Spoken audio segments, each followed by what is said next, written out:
Assalamualaikum warahmatullahi wabarakatuh. Halo teman-teman. Di sini saya akan mempresentasikan atau menjelaskan materi tentang teori etika. Sebelum kita mulai, perkenalkan, nama saya Ki Putri Ramadianti dengan NIM 01221050 dari Prodi Manajemen kelas A. Yang pertama, kita akan membahas tentang pengertian etika.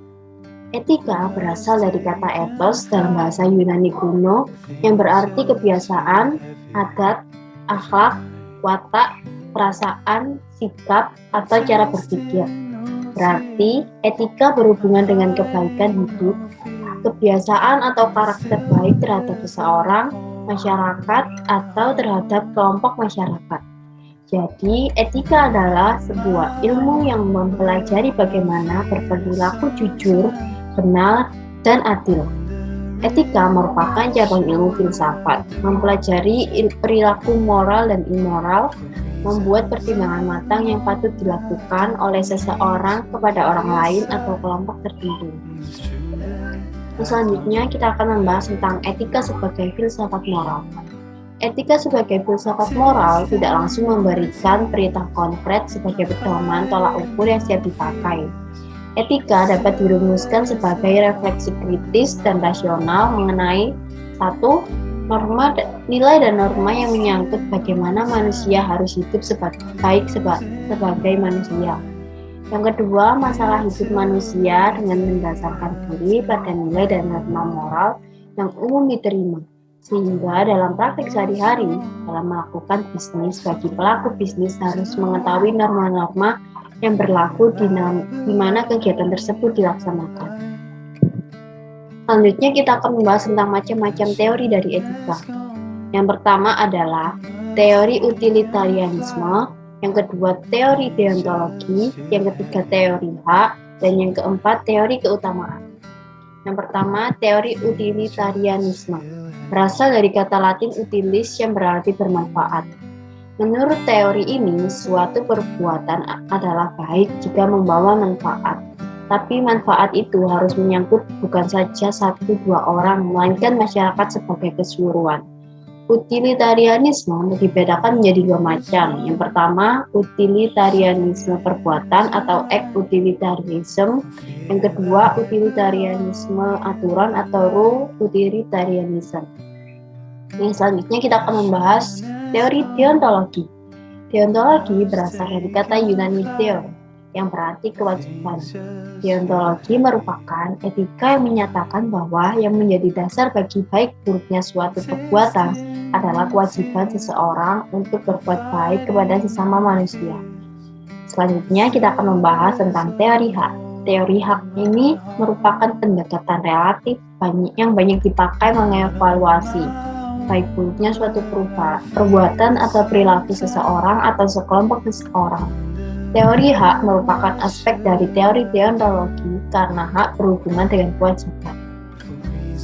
Yang keempat, teori keutamaan. Keutamaan didefinisikan sebagai penggambaran watak mengenai perilaku seseorang dan kemungkinannya bertingkah laku baik secara moral. Kebijaksanaan merupakan suatu keutamaan seseorang sehingga bermodal hal tersebut seseorang mampu mengambil keputusan tepat dalam berbagai kondisi. Keadilan merupakan perwujudan nilai keutamaan lainnya yang mendorong seseorang mampu memberikan kepada sesama segala sesuatu yang menjadi haknya.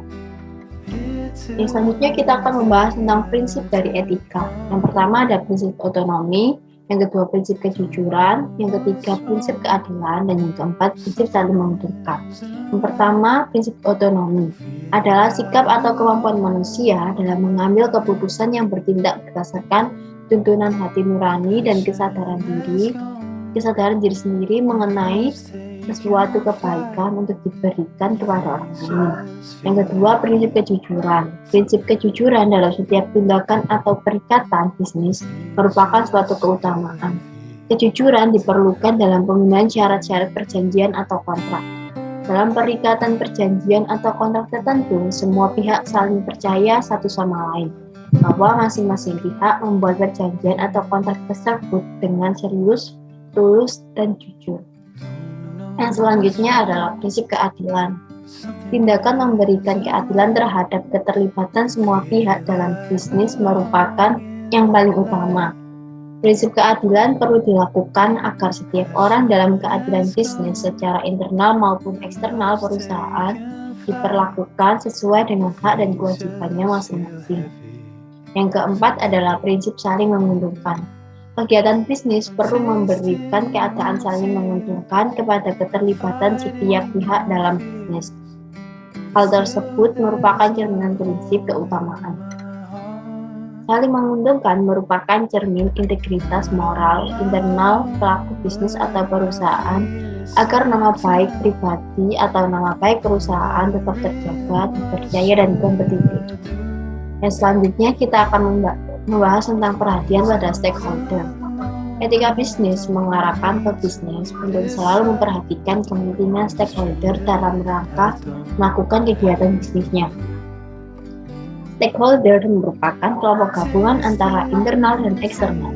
Kelompok internal terdiri dari pemilik perusahaan, manajer, dan karyawan. Sementara kelompok eksternal terdiri dari investor, konsumen, masyarakat yang bukan konsumen, dan distributor. Dengan memperhatikan kepentingan stakeholder, maka diharapkan dalam interaksi bisnis terhindar dari perusakan lingkungan, penipuan, promosi yang menyesatkan, pemecatan karyawan, dan sebagainya. Semua kegiatan bisnis diintegrasikan untuk menyejahterakan stakeholder, bersamaan dengan itu pebisnis memperoleh keuntungan dari bisnisnya. Lalu kita akan membahas contoh kasus pelanggaran dalam etika bisnis, yaitu kasus penimbunan masker yang terjadi pada awal pandemi COVID-19. Banyak toko dalam e-commerce maupun offline store yang sengaja membeli masker dalam jumlah ratusan untuk ditimbun dan dijual kembali dengan laba yang tinggi. Hal tersebut merupakan tindak yang hanya menguntungkan pihak toko saja, karena berhasil menjual produk dengan laba yang menguntungkan. Kasus tersebut bisa menjadi pelanggaran karena tidak sesuai dengan prinsip saling menguntungkan dalam sebuah bisnis. Lalu, faktor yang mempengaruhi etika bisnis. Melihat banyaknya pelanggaran etika yang terjadi antara perusahaan dan stakeholder memunculkan asumsi bahwa ada hal-hal yang mempengaruhi etika bisnis. Berikut ini beberapa di antaranya. Yang pertama, pressure yang didapatkan karena persaingan kompetitor. Yang kedua, kondisi ekonomi. Yang ketiga, kesalahan operasional. Yang keempat, pengetahuan individu dan etika. Dan yang kelima, demand pasar yang tidak sesuai dengan kemampuan perusahaan. Sekian dari saya, apabila ada salah kata mohon dimaafkan. Terima kasih. Wassalamualaikum warahmatullahi wabarakatuh.